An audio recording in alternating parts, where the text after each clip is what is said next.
আগামীকাল মহামান্য বিচারপতি ঋষিকেশ রায় এবং মহামান্য বিচারপতি এসপিএন ভাট্টির বেঞ্চে ডিএ মামলাটি অর্থাৎ কনফেডারেশন অফ স্টেট গভর্নমেন্ট এমপ্লয়িজদের করা মামলা, যার নেতা মলয় দা এবং শ্যামল দা, যারা প্রথম থেকে এই মামলাটি একেবারে নিজের সন্তানের মতো মামলাটিকে বড় করেছেন। একেবারে স্যাট থেকে শুরু করে 6 বার রাজ্য সরকার হেরেছে, স্যাট হাইকোর্ট মিলে টোটাল 6 বার হেরেছে। তারপরেও তারা এসএলপি প্রিপেয়ার করেছে, নিশ্চিতভাবে আইনগতভাবে তারা পারেন। এর আগে বহুবার এই মামলায় সময় হয়েছে।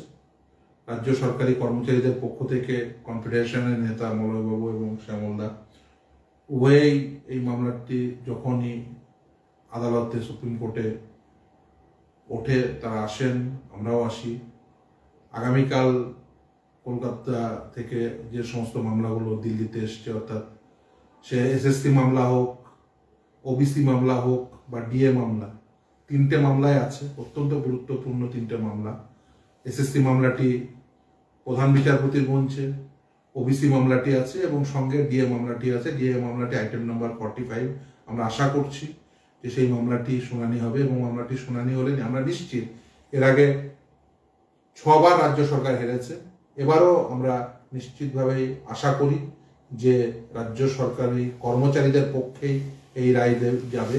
ডিএ যে কর্মচারীদের আইনসঙ্গত ন্যায্য অধিকার, যেটা একেবারে রোপা রুল অনুযায়ী, রোপা রুল 2009-এ নির্দিষ্টভাবে বর্ণিত আছে। আমরা বারবার ইন্টারপ্রিটেশন করে সেটা আদালতে প্রমাণ করতে সক্ষম হয়েছিলাম।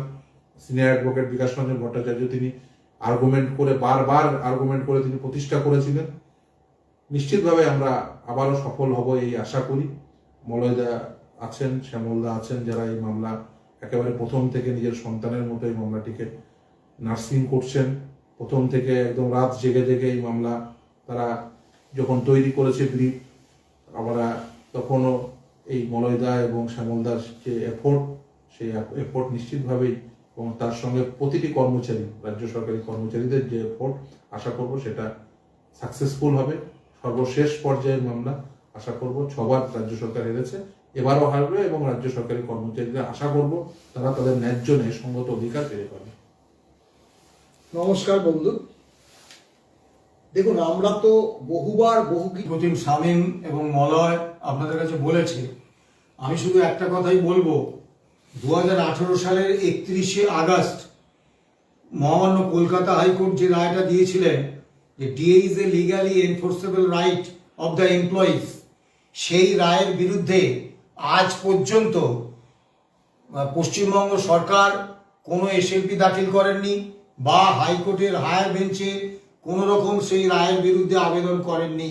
উল্টে সেই রায়ের কিছু সংশোধন চেয়ে রিভিউ পিটিশন দাখিল করেছেন। ভাতৃপ্রতিম শামীম আছে, ও আরও ভালো বলতে পারবে। রিভিউ পিটিশনের স্পেস লিমিটেড। রিভিউ পিটিশনের মানে রায়টা আমি মেনে নিলাম, কিন্তু রায়ের কিছু কিছু ত্রুটি বিচ্যুতি সেগুলো সম্পর্কে আমি আদালতের দৃষ্টি আকর্ষণ করছি। অর্থাৎ রিভিউ পিটিশন করার মানেই হচ্ছে রায়টাকে লিগ্যালিটি দিয়ে দেয়া। এবং সুপ্রিম কোর্টে যখন প্রথমের দিকে মামলা উঠেছিল, আপনারা নিশ্চয়ই খেয়াল করেছেন, অনারেবল জাস্টিস ঋষিকেশ রায় তিনি বলেছিলেন যে 2018 সালের রায়, আপনারা তার বিরুদ্ধে এসএলপি দাখিল করেননি, তার বিরুদ্ধে চ্যালেঞ্জ না করে আপনারা সেইটাকে রিভিউ পিটিশন করে লিগ্যালিটি দিয়ে দিয়েছেন, তাহলে এতদিন পরে সেই রায়ের বিরুদ্ধে এসএলপি কেন? কাজেই সরকার যেটা এখানে পিটিশনার হিসেবে এসেছেন, 2022 সালের 20 মে যে রায়টা হয়েছে, অর্থাৎ DA is a legally enforceable fundamental right of the employees, তার বিরুদ্ধে। কাজেই আমরা কর্মীপক্ষের জয় সম্পর্কে 100% বেশি নিশ্চিত। কিন্তু মহামান্য সুপ্রিম কোর্টে মামলাটা শুনানি পিছিয়ে যাচ্ছে। কালকে 14তম শুনানির দিন। আমরা আশা রাখবো যে 14তম শুনানির দিনে মহামান্য সুপ্রিম কোর্ট মামলাটা শুনবেন। ভালো থাকবেন।